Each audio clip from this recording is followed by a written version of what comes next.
So the superintendent and I have a few questions for the panel, and we are going to do our best to get to your questions at the end. So feel free to submit them through the polling feature on the symposium website, and by the miracle of technology, I should get them at the end. First question. So what linkage do you feel that labor management collaboration has with our state's mission to provide a world-class education for all students? So how can working together help us help our students succeed? Start in any order you wish. Everybody's polite. Eric? I'm going to call on you if you don't start. All right, I guess I'll start because I think I think a lot of people feel that. First of all, my name is Eric Hines. I'm the Vice President of California Teachers Association, and the President-elect. And thank you. So I feel, and I think a lot of us feel that here in the room, that we're in a very special time in education in California. And we are just coming off of almost 20 years of No Child Behind Left. And we are still feeling the trauma of that and all the recession that we've come to. And now, as we're implementing the new California standards, and with the governor's concept of subsidiarity and pushing all that down to the districts, it really requires us to have a different conversation than we've had in the past. And this collaboration is part of that conversation. I think it's the structure for that conversation. I think when we work together, we obviously do better things. And I've been on both ends of a good relationship with the district and also a very negative relationship with the district. And I can tell you where I'd rather be, on the good side, because it's never pretty to be on the other side. But we accomplish more when we think about the students and we put the students at the center of what we do. And as long as we remember and we can build the kind of relationships that we can agree to disagree or disagree sometimes or fight passionately about what we believe in and then go out and have a drink afterwards.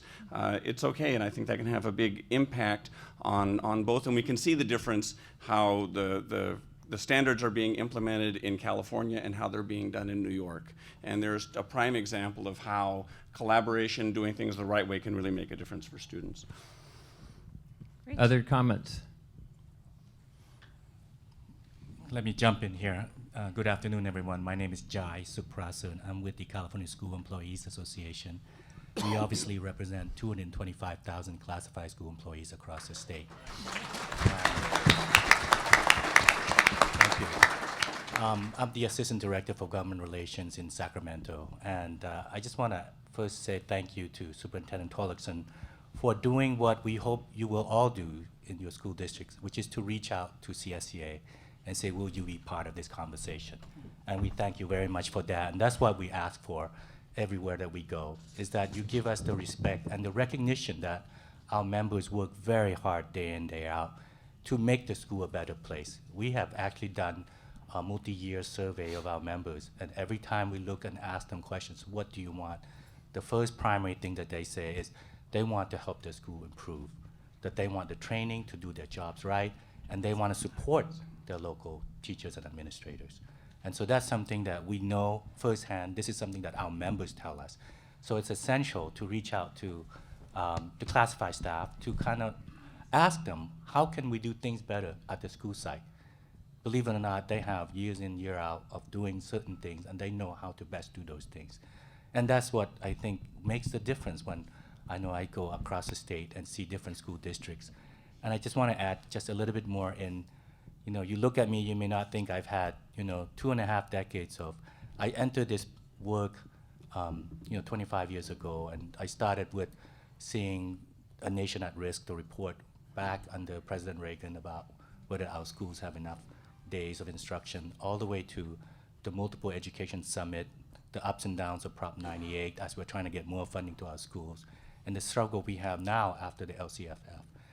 And I'll tell you, the struggle hasn't changed in the sense that the last generation was able to create 9 universities. I have served a state superintendent, I've served multiple speakers in the state legislature, and I have seen the effort, but somehow we're still not able to make that fight, that challenge to our families and friends, to understand that we're not very well funded. And I'm almost tired of talking about reforms at this point until we get the money there first. Because without the money, you see it up and down the state. It's so hard to do the things that we do. I'm also a parent of 2 little kids and have been a school site council president at one point, so I see it firsthand. So thank you for everybody to be here to say that we want to make our school system better, and I think this is the first step that's wonderfully being brought together by the superintendent. Thank you.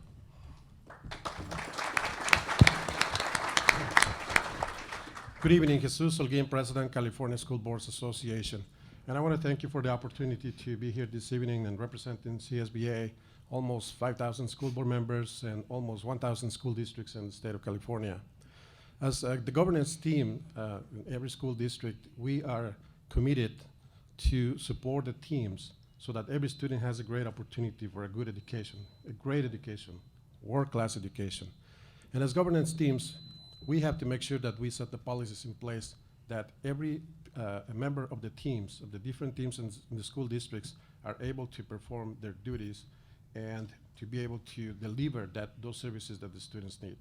Every student has a great potential to succeed in the future, but I think it is essential that we all work together. And as governance teams, we want to be looked at not as the enemy, but as the friend that is here to help you, all the teams, so that you can perform, so that you can deliver those services. We want every student to be successful. And we don't want to get in the way. We want to support. We want to provide that assistance. And we want to make sure that the systems are in place, that the resources are in place, as much resources as we have, but we continue working with the legislature and the governor to be able to obtain more resources so that all the different plans, all the different areas that have been addressed or are being addressed through the LCAP and the LCFF, now we start looking at areas that we haven't looked in the past or areas that were eliminated or reduced in the past. We want to bring those back, and we want to make sure that the resources are there. So the work continues, and as board members, we want to make sure that we are properly trained, we are properly getting the knowledge that we need to get so that we can be a support for every piece of the school district, every member of the team. Everyone working together, we can achieve a lot. And we can make sure that every student is successful. But again, the collaborative work is essential, is the key to make sure that it works effectively in every school district.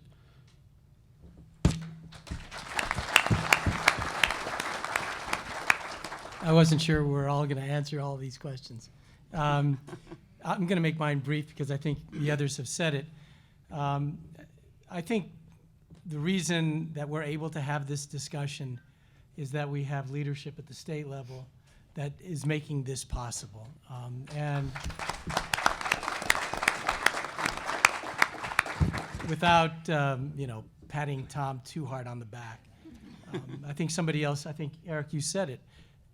It's hard to imagine this kind of coming together in a place like New York or probably 49 other states where the education community really is digging in deep and fighting each other tooth and nail over a whole series of issues. We have a superintendent who comes out of the classroom, who understands the challenges, and who has really helped to chart a different path, and I think one that is consistent with our values in this room. A lot of work to be done, but I think, I want to give it up to him because I think his leadership in this has just been, there's no other superintendent in this country that I think is providing that kind of leadership. So I think that's key, and if we're going to move forward, I think it's because we have a superintendent who gets that. So that's mine.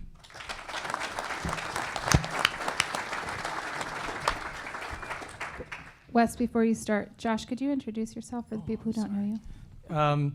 I'm part of the Tom Torlakson fan club. I'm the president, and I'll be handing out cards later. My name is Joshua Peshtault. I'm the president of the California Federation of Teachers.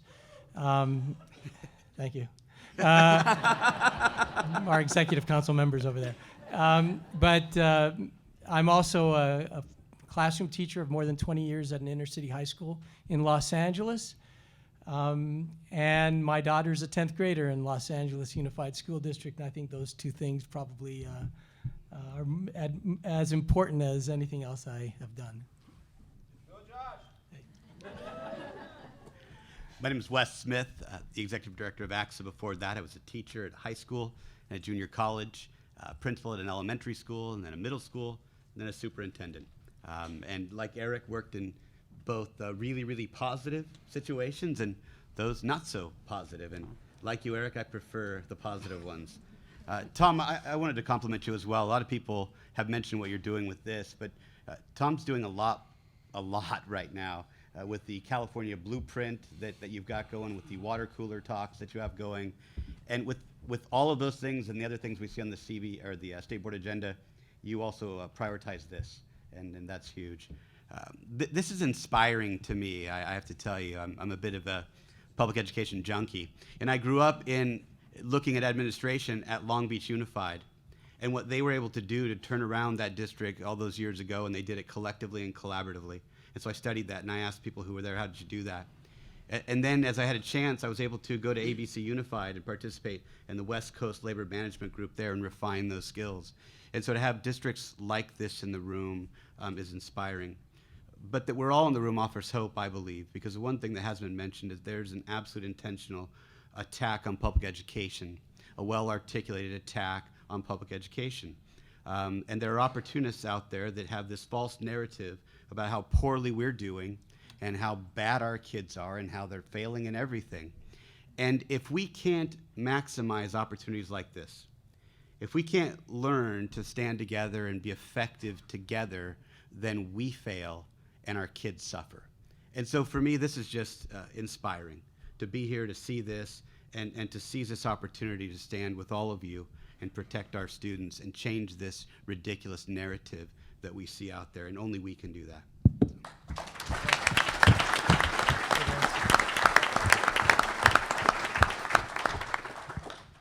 That is such a great way to end that question, Wes. Thank you so much.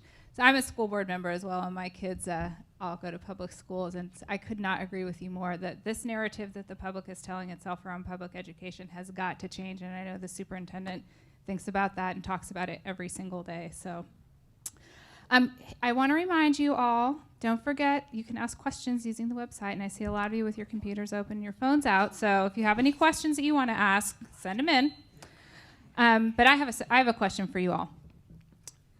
And I think it would be good if each of you could answer this, because this is about your specific organizations and what you're thinking about for your organizations and the support you can provide all of our attendees here and the other districts who are interested in this work around labor management collaboration. So maybe we'll start in the middle with Jesus. Sure, thank you. Thank you. CSBA, as you probably know, has a very strong professional development program for school board members and superintendents. And we are very proud of that program that has been developed over the years. Looking at the different needs of the school board members and superintendents, the Masters in Governance program has been in place for several years, like I mentioned, but lately it has been redeveloped in such a way that it takes a much shorter time, but is more effective. It addresses more the current needs in education, and it allows the school board members to really look at the current items, and be able to find ways to address them in a much better, much positive way, along the governance team, which includes the superintendents, of course. And then the annual conference, of course, is a way to provide a lot of information, the latest that is available in the different areas, the different hot topics and the different new models and share of information. We have well over 3,000 people attending the conference every year, and that's a way to provide that professional development. So I mentioned earlier that it is important for us to be properly trained. So the Masters in Governance, the conference, and then during the year, there is a lot of opportunities for school board members to attend workshops, or even online attend workshops that present the latest developments in the different areas. It all goes all the way from fiscal issues, human resources, labor management, and curriculum, of course, the latest in LCFF, and on and on and on. there's continuously workshops, online services that school board members have available for them. And of course, we try to motivate school board members to participate in those areas. And also, of course, the activities that we have, the legislative days and legislative activities, and we try to get school board members involved so that everything that is being addressed in those areas is going to benefit the whole educational system and hopefully benefit the other groups too. And there's a lot of collaboration with the different associations. So we try to get engaged in that so that we all together work for the same purpose with the same goals in mind. Well, we certainly are active in CalTurn and the National Turn, where much of this kind of discussion takes place. We are certainly supportive of our locals. I'm going to be candid. I don't think we probably do enough, and I think I think that's a function of being overwhelmed with so many other things that we're facing. But I'm not sure we've done a very good job of broadening involvement. I think it happens at this point almost on a piecemeal basis. One local talks to another local and finds out the success that they've had, and then they sort of are pulled into that orbit. I know Culver City, which had a pretty contentious relationship with their district, somehow made a connection with ABC and Poway, and they finally started coming to meetings, and things have changed dramatically. And I think we need to figure out how to broaden that and how to involve more locals. I think this is such a positive step in the way that Wes is talking about it. It is our counter narrative to education is dysfunctional, and the public sector needs to be shredded, and we just need to hand over our schools to private individuals who are going to make hundreds of billions of dollars. We're actually doing better than I think we've ever done, and yet that story is not getting out. And I think creating that narrative really from the bottom up with locals working with districts and in bringing in parents and community to see that their district actually is doing terrific work is the way that we begin to change that, at least one way that we do that. So.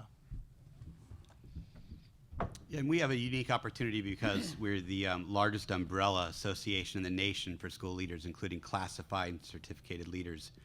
So we have a chance, if we do the best we can do, to help a lot of the processes. And we have a lot of training that we do. We have started revamping that training, and we've started last year with recalibrating everything to our true north, which is the rights and needs of students. We think that has to drive everything that we do. And so we try to, as we're looking at things like relationships, training leaders how to be truly collaborative, not because it's the word du jour, but because that's how our students are going to benefit. So we try to bring it back to that. How do we be collaborative and supportive? And then how do we do that as partners in this collaborative? I was at the water cooler event, and there was a CTA, one of the board members, who mentioned, one of the state board members, I think he's an art teacher around Bakersfield. Yeah, and he was mentioning how throughout the state, the LCAPs are working in some places, but in some places, the folks really aren't being meaningfully engaged as stakeholders, and especially he was commenting on teachers not truly being engaged in the process. So I heard that, and I went to a superintendency council meeting, our very next meeting, and said, listen, here's some feedback from the field, that if we want this to work, if we want subsidiarity to work, if we want this LCAP and the goals we have for students to be realized, then we have to meaningfully engage people. And then we look for best practices of folks who are doing that. How are you able to accomplish this in X district? Why are your teachers feeling very included versus some of the stories that I heard? And so I think part of it is just being a good partner and not just saying we're going to be a good partner. We also do trainings, negotiations trainings. This year we're going to bring in panels like this. We're not going to close the doors to other folks. We're going to bring folks in and say, what's your experience as a teacher? What's your experience as a classified leader? And then how can we be better partners in that relationship to do the work? And so those are some of the ways that we're trying to make this work. It was funny when Tom called and said, I've got this idea, we want to bring folks together in this labor management initiative. Would you be willing to be a part of it? And I thought it was like a joke question, like, well, of course, right? I mean, when my wife asked me out the first time, I had the same reactions, like, well, you're kidding, right? Of course, I'd love to go out with you. And She was kidding, by the way. yeah, well, no, trust me. But this is the right work to do, and we want to be good partners. I sat in a meeting with Dean the other day, and we were talking about these same things, and Dean said, I want to go on the record as saying that Dean and Wes love each other. And I said, right on. Now, for those of you that have been in bad situations before, that's a powerful image. See, the optics matter, and I see a place where we can get to on behalf of our students in ways like this. So. Does that mean I have to love you too? No. I'm working towards it, though. Well, we'll work out. We'll work on that. We'll work on that. I just don't know you well enough. I'm not that cheap. I should probably say, I'm an elementary school teacher, and so sometimes I communicate that way, and so I'm not being, for you secondary people, I'm not being condescending. It's just because I've spent most of my career with 6-year-olds, and you learn, just your dialogue goes way down. So I think the skills building and program are very important, and we certainly support that and want to build capacity to do that with our members. I think one of the biggest assets, that we have. There's 1,000, over 1,100 school districts in the state, and if you put us on a spectrum around collaboration, where some of us, and probably most of us, are on one end over here, but there are a lot on the other end, and they're probably going to be all over the place. And if you asked each one of our local presidents what collaboration meant, you'd get everything from, that's really great, and kind of maybe some of you here, some of my friends I know would say that collaboration's a good thing, it's strong, and you'd get some that would harken back to the Nazi occupation of Europe. And to them, that's what collaboration is. And so I think one of the biggest things we can help our members do is to help facilitate dialogue among them, so that they can have conversations about what it is and what it isn't, and what it really means, and what the benefits of it are. And if a local presence maybe in a not necessarily a good situation, but maybe wants to improve it, to help them understand how do you do that. So here, because there are other districts who have done that, who have been in very negative places, and maybe they come out from a very damaging strike or something like some labor unrest, and they really want to move to something better because they realize that's not really going to do something to improve student learning. And so we have roadmaps for how to make that happen, and so we can help support our locals in doing that kind of conversation, and also put them in touch with others. So start developing lateral networks among our locals, and we have a reach, of course, in every one of those locals that we represent. Again, help them also define what collaboration is and what it isn't, and that when you're collaborating, it doesn't mean you're giving up power or acquiescing. It doesn't mean that the district becomes daddy and you just suddenly say, yes, sir, I know I trust you. It's about parity, and parity still requires power, parity of power as well, and we need to not be afraid of that. And I think by defining it that way, that we're all coming as equals to the table is very important, because that's when true collaboration really begins, and then we can start building the relationship if it's, if you're starting from equal footing. And then again, help them understand what the risks are and how to navigate those risks, and to support them through those risks as they start developing that, because it does take a little bit of sometimes political risk. If you're the local president and maybe your membership isn't always there, and you ought to be sure you want to have that dialogue there, but also risk, with your relationship with your local administration. The other piece, of course, we can also support policies that can really support that kind of work as well, and not penalize places where they maybe do risks, and maybe they don't succeed right away, but they're taking maybe little baby steps, and so we want to be able to support and nurture those baby steps along the way, and support them as they're doing that, just partially. I think it's been covered in different ways, and I just want to at least acknowledge, Wes, that AXA did reach out to CSEA, for example, on their LCAP conference, and we are sending somebody to participate. And it's those kinds of effort that says, I've seen many models over the years of school reforms that look like school site council to now the LCAP. And what's interesting to watch the LCAP in the last couple of years is the lack of rush to have folks coming together, because we're all trying to figure out what the law means and what do we need to do. But the idea there is to have all the voices at the table working together, right, to kind of figure out the local school plan. And somehow I think we're shy about, again, I'm always harking back to the funding model, because in the last education summit at the state level, Stanford University came out and said we need 40% more in funding. And that was not a light thing, but it came right in 2008, right before the crash of the recession. And everybody forgot about it now. And we're funded at basically bottom of the country. And people don't realize that. They just think, well, aren't schools getting half the money? And most people think, isn't the lottery saving schools? Right? And you know what that means. So I think for CSCA, we obviously have a lot of the conferences and all of those things where we do try to bring and recognize both the management team as well as our members, and try to make the connection that way. We do have the Para-Educator Conference and a bunch of other different kinds of conferences where we do provide the training.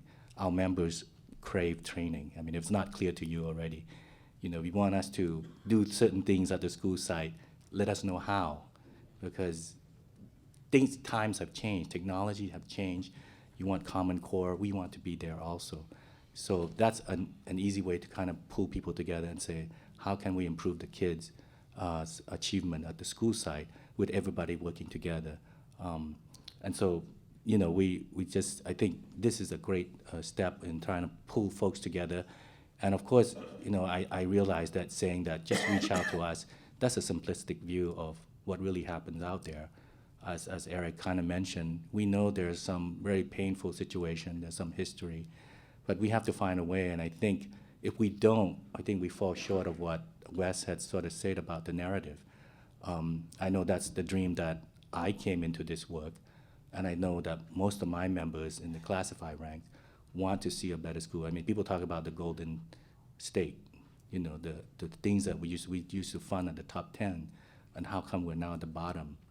And I think to change that, I mean, now that I have 2 young children in the schools and interacting with both the principal and the teachers and the classified on the campus, you get the sense that people want it, but somehow the fear of saying, we need these things so that you can have the arts and the music and the sports on top of an incredible standards of what students should achieve, whether they go on to college or not.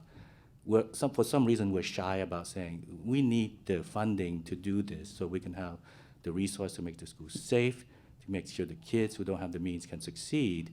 But you need to help us, you, the community, need to recognize that we're short this amount. And in presenting that, I think the public, the community will come along. It's better for your real estate value, right, if you have a good skill. So for all those reasons, I think there's a real need and a real desire by CSCA to connect with our partners to succeed. And just one more brief thing, we're already doing a bunch of things. We are part of the effort to renew Prop 30 right now with some of the partners at this table. We're not waiting, And the other thing is, it's almost not an irony. Irony is the wrong word for it. But when they were attacking, and I'll just say it, the pension of administrators, it's us. CSCA is at the forefront in fighting to protect pension, because pension is not pension, rich pension for a few. It's retirement. It's the U.S. savings that's taking care of our parents, of our people who've invested in it. And that narrative, too, has been lost, so that somehow schools can be done on a cheap, and they don't recognize that people have put in 20, 30 years and have invested their money and their effort into making our schools the best place possible in the community for our children to reach their dreams. And that narrative is lost. And so we're here fighting to say that the schools are doing great, that salaries should be good, that there ought to be health care and pension, the very basic things that we all need at some part of our life, at some point of our lives. So that CSCA is ready. We're already engaged in these things, and we look forward to collaborating with everybody to kind of make that happen so that we can all benefit from it. That's it. Great conversations, great visions. Good segue to shift to the state level, because a lot of the comments in these first 2 questions have been focused at the local level, and Jai's recounting some of the history of where we've been. And where we stand ranked nationally, this question gets to have you think further and express further around the state level. How do you see labor management collaborative activities impacting work at the state level to create a pro-public education policy and funding environment? How will our working together in better ways affect the public's view of public education and their support for investing more?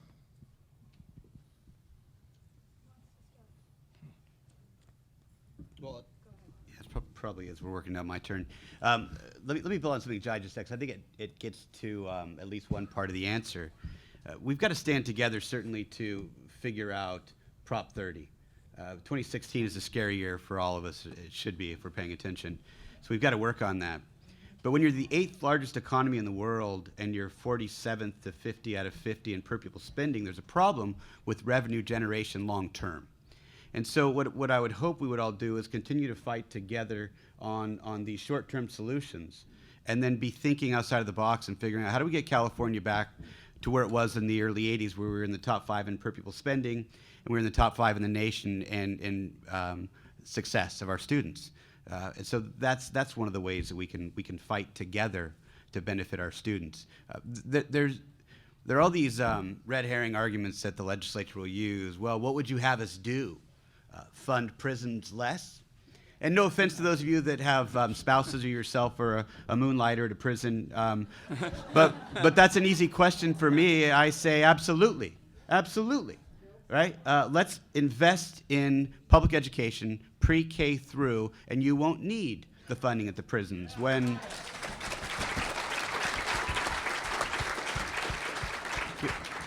we have school districts in California that get computers from prisons because they get them every year, and we can't afford to get them on that cycle. So we get their refuse, right? And it's a gift to us, the local level. That's a problem in priorities. And so collectively, we can make that argument. But I also think that the other thing I wanted to mention, and Tom, you're leading this charge, we can't have a system that on the natural helps the narrative that we're failing. We can't have a system where it's a one-digit brand that benefits realtors and lawmakers. Right? The dashboard that the state is looking at now, multiple measures. We ask, how are our students doing? There are a lot of things they're doing. There are a lot of things they need help in. What about access and opportunity gaps as well as achievement gaps and the climate? And these are all things that affect achievement.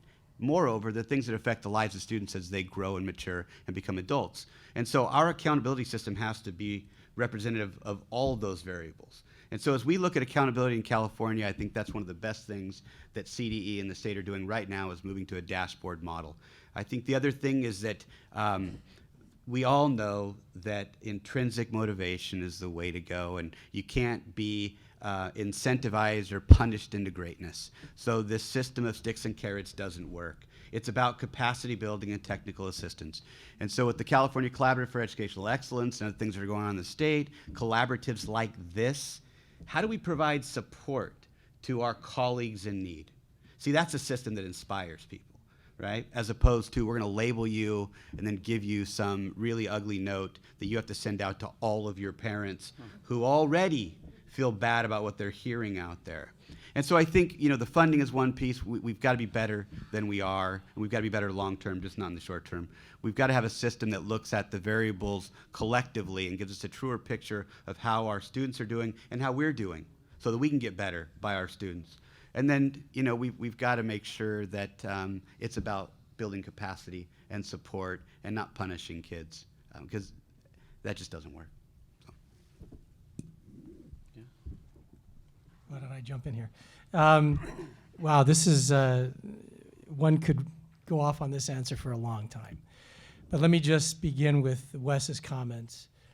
We're going to end up revisiting the days of pre-Prop 30 and all that came with it if we don't think about how we together, every group within the public education community coming together and providing leadership around the funding issue. And even if and this is, I'm going to do a pitch here in a moment for something. Even if we're able to get an extension of Prop 30, which it doesn't look like the legislature or the governor are interested in, if it's put on the ballot in 2016, we're not going to end up with the kind of $8 billion we've just had. Prop 2 is going to suck up a big chunk of that, and my understanding is that what we're going to end up with is an additional $1 billion. We're going to take a massive hit even if Prop 30 is extended. So we're going to need more money. And I would say unless we get that more money, these kinds of discussions become a lot more difficult. At your local level, when you sit down at the table and management says, you know, we'd like to give you X, Y, Z, but we're going to have to lay off people. You know, this collaborative approach becomes a lot more contentious. I was telling the superintendent, we just had a press event yesterday for a Make It Fair initiative. This may not fly in this room. The Make It Fair initiative is a group of community-based organizations. CTA was there, CFT, SCIU, which is looking at taking on commercial property tax that was set in as a result of Prop 13, and looking at the big commercial property interests, the oil companies who are paying property values on 1970 property, while residential homeowners are bearing the brunt now of property tax in the state. And if we were able to get that before voters and pass, and that's a heavy lift, that would be an additional up to $9 billion additional dollars that would allow us to begin to do some of the significant things like class size reduction and restoring art and music and all the things that we know are absolutely necessary. So we've got to the unions themselves can't do this. This has got to be a collaborative effort in the same way that we saw around Prop 30, but I think we're going to have to take that up. I also think that, you know, there are a bunch of contradictory things happening out there. We all know that this anti-public school narrative seems devastating on the one hand, and yet when you poll parents and community folks about their neighborhood schools, they have huge confidence in their kids' teachers and what's going on at their local schools. So there's a real disconnect, and I think what we've got to do is we've got to build up that local support. And frankly, while these efforts are important, until we build grassroots support with educators, school employees, school site administrators, local district leadership, and parents and community folks around a different narrative around public education, I think we're going to continue to be fighting these battles at the state and national level. And I think part of what we have to do is we've got to raise the bar about what public education should look like. I think we've become the frog in the boiling water, right? And in the sense that, you know, the water's turned up and the frog doesn't jump out. And I think we've got to offer up a vision that says every school needs a full-time nurse. Every school has to have libraries that are open. And have no illusion about what public education used to look like in California. I was a public elementary school student in the 1960s, and I've gone back and looked at those pictures, and there were 35 kids in our class, and those were the good days. Our schools need to have, you know, 20 to 1 and 15 to 1, and, you know, the kind of enrichment that the private schools down the road have. If those kids get it, our kids should have that too, and we need to create that kind of vision that inspires people to fight for the kind of public education we want to be about.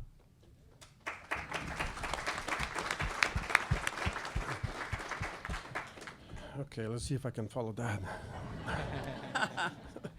Okay, so we can talk about Prop 30 all night long then, and we know that we need to find a way to continue the funding, to have a sustainable funding source so that we can continue improving the services in education. So again, this is one of the areas that we need to work together with the legislature, with the governor, so that we can get more funding for education.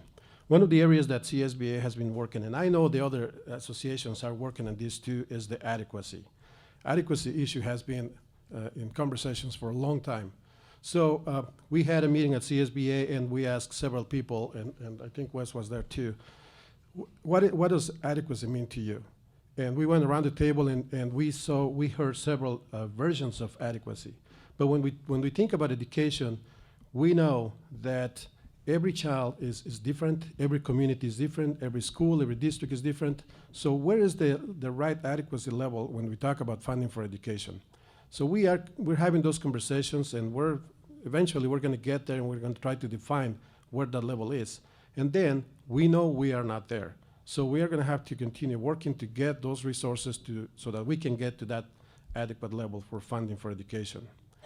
Now, when we think about the LCFF and the LCAP, we're very excited about having that opportunity to design the systems or the educational systems at the local level based on the needs of the community. We know our students, we know our families, and our families are being included in those conversations so that we can include those areas that the community wants to be included for having a great education for their kids at the local level. So we're looking at all those areas, we're trying to include all those items, and in some cases, some districts have received a lot of funding, so are able to put those things in place. But some of the districts are not. Some of the districts are suffering because with the design of the LCFF, the basis was extremely low, so it hurt many districts, and other districts were the winners. So that's something that we would like to continue fighting to bring that base to a higher level. Now, even if when we are done with the LCFF formula and now we're back to 2007, 2008 level, so what does that mean? We're still 8 years behind, 9 years behind. So where's the benefit of that? That's why we need to bring that level of funding up. And the one thing that I think we need to continue working at the local level and making the community know of the great things that some districts are doing, if not all the districts. I know that every district has something to be proud of, and more than one, many, many things. Everybody has something to be proud of. But when we look at the paper, we mostly see negative attacks to education because the schools are failing and on and on and on. But I think we need to do a better job publicizing the great things that are happening in our districts. When we talk about the graduation rate going up, when we talk about the dropout rate going down, I think those are success stories that we need to share with the community so that the community buys into the educational system and we get that support that we're getting through the LCFF and the LCAP. But we need to do a better job publicizing those things. And one of the areas that we need to make sure that the community knows is that LCFF did not bring one additional dollar to school districts. What it did is it brought money that was owed to the districts for many, many years in the past. So now, again, we're trying to come up to the level where we were or where we're supposed to be in 2007-8. So we're way, way behind. So we need to work on those areas too. And then finally, I'm going to close this. I think there's some areas that we need to continue, of course, working collaboratively in the implementation of the Common Core is here. Many people like it, many people don't, but it's here. So we need to collaborate and make it work in a more effective manner for our students. We also are working at implementing STEM all over the place. I think we need to convert that into STEAM and include the arts because that should be an integral part of that. And if we want our students to succeed, if we want that achievement gap to be reduced and more achievement in our students, we need to include the arts. We need to have a well-rounded education. So for that, we need to continue this collaborative process. Thank you. I'll try to be very brief here because there are probably other questions too. I'm kind of forgotten the original question for this also. Nobody's speaking anymore. I think it was, what's the magic formula to make things work here? And I wish I think we've stumbled upon it here and there because there's 1,000 school districts and we know what works. We've seen it, and I think this effort in coming together this weekend can really hope to kind of replicate those models. It's not going to solve every problem because, out of 6 million kids, we're going to still have some problems here and there, but how do we continue to improve? I think it's the goal here. And the one model that I keep, we're engaged in it. All the folks at this table are part of the education coalition at the state level. So that's kind of the promise that we're together as respectful partners in trying to get more funding for schools. And that's the one issue that we always agree upon, is to protect the school budget. And through that model, we're struggling still to do the narrative that we really need to be able to do.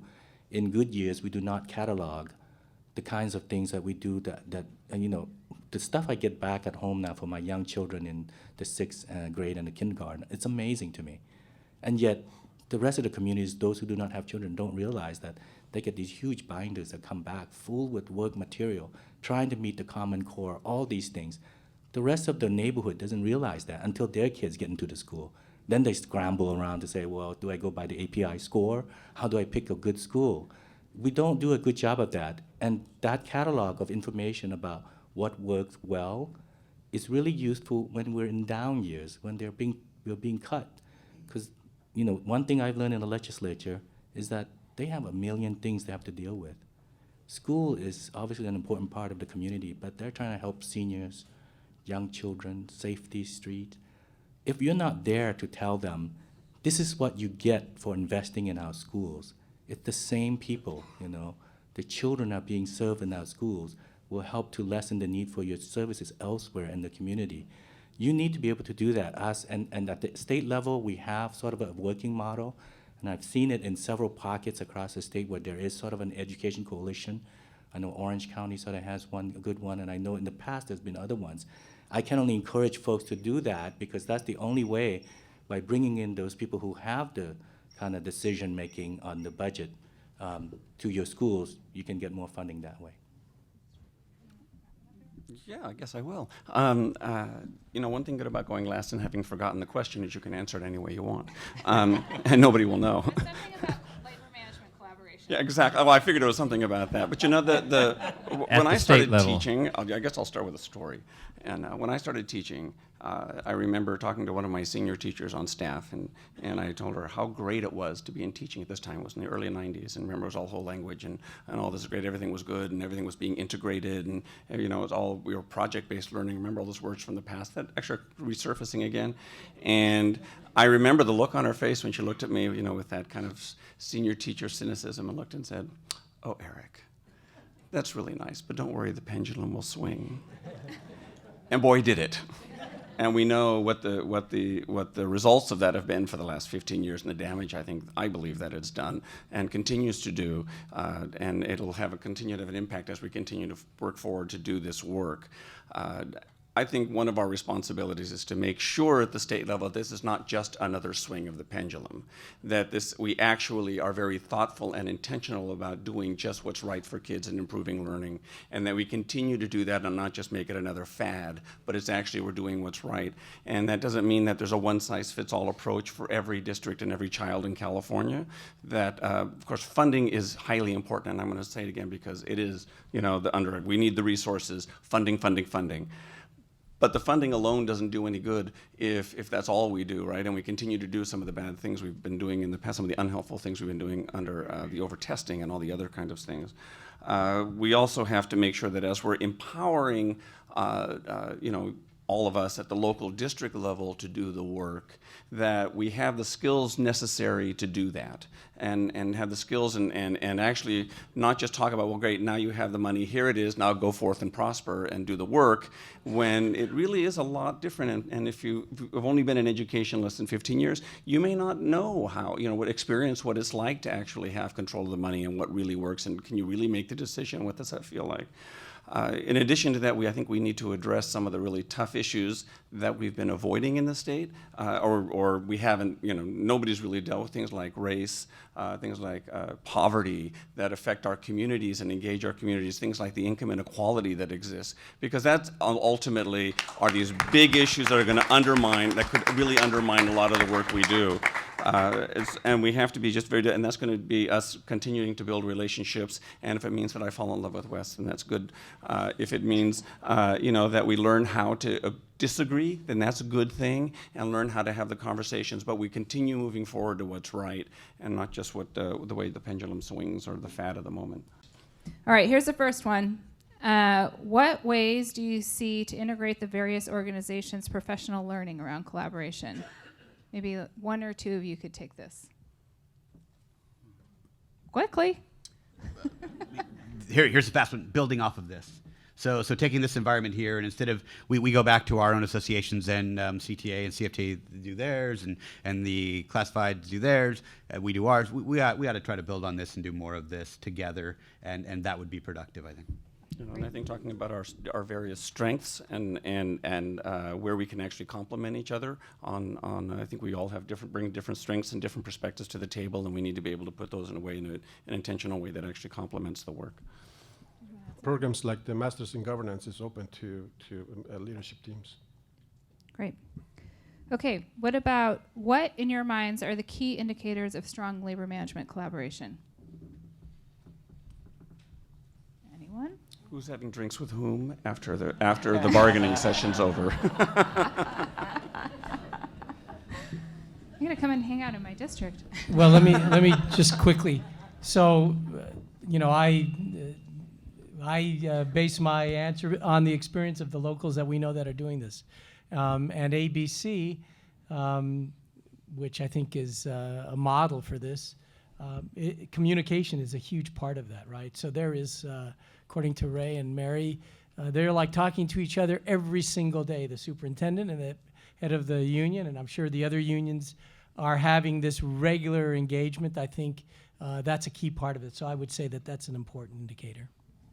I think in addition to communication, transparency, being open with both sides of the table and being able to communicate without any fear, everything that is happening in the district, and share as much information as possible. I wanted to add just some words or terms. Common interests are important. What is your true north? Trust and confidence are huge in these relationships. And I'd add one other thing: the willingness to take risk together, and feeling safe to do that, and fail. All right, last question. How can you start fresh as a team and keep from falling into old or bad habits when there's negative history? That might be for the next panel. Well, I think you need to discuss the past and declare this is the closed door for the past, and then we need to move forward. This is a new era. This is a new opportunity for education. This is a new opportunity for us to work together like we're doing here this evening, and then we can move on thinking about what are the needs of the students. The students have to be the center of the conversation. So we need to move forward looking at their future. Thanks. And also build in a feedback loop that we constantly check back with each other how we're doing, so that it doesn't fall into a bad pattern, but that anything that we're good at being, we can be passive aggressive and say everything's fine, but then it's not really. So just that constant feedback and dialoguing. And try to learn not to take things personally. It's not personal. People get at the table and you get fired up because you're passionate and you want to do what you think is the right thing, and you all of you want to do what you think is right for students, but you think different things, and it's not personal. We're talking about activities, interests, ideas, not people. So if we can separate those two, it works for conflict negotiations globally. It can certainly work at the district level. Great. Can you all join me in thanking these state leaders?